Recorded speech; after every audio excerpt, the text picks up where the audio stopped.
मेरे प्यारे स्टूडेंट, आज पुनः हम एक नया टॉपिक पार्ट ऑफ स्पीच का हिस्सा जिसका हमें कहते हैं प्रीपोजिशन।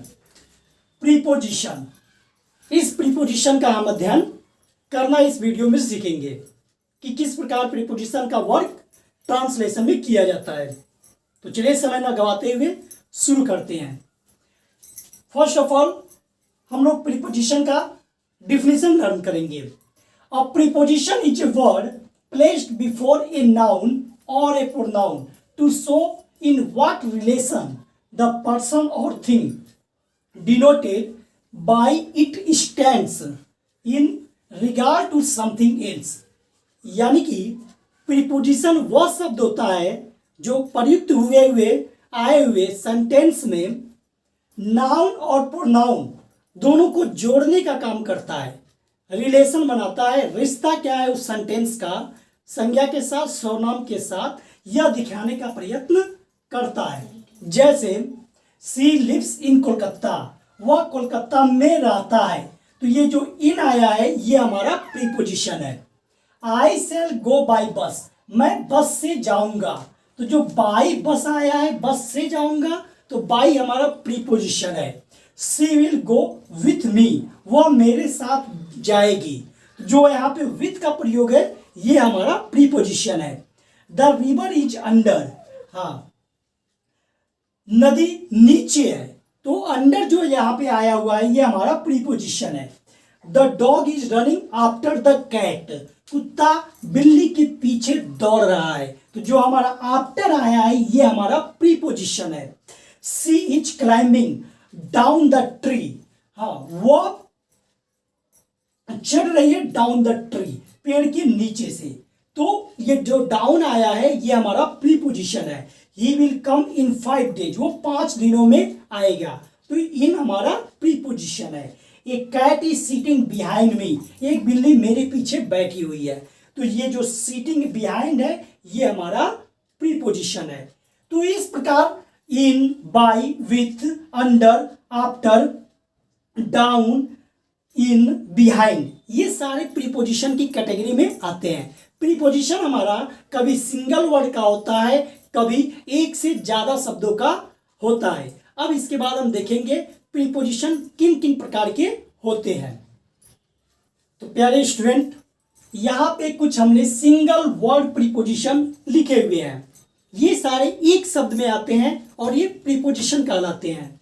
जैसे after, of, up, behind, of, upon, below, on, via, down, to, before, outside, within, besides, over, without, between, past, across, in, with, beside, plus, about, by, round, above, despite, since, at, opposite, amid, during, through, against, for, under, among, from, till, beneath, per, into, toward, among, inside, throughout, around, minus, until, beyond, then।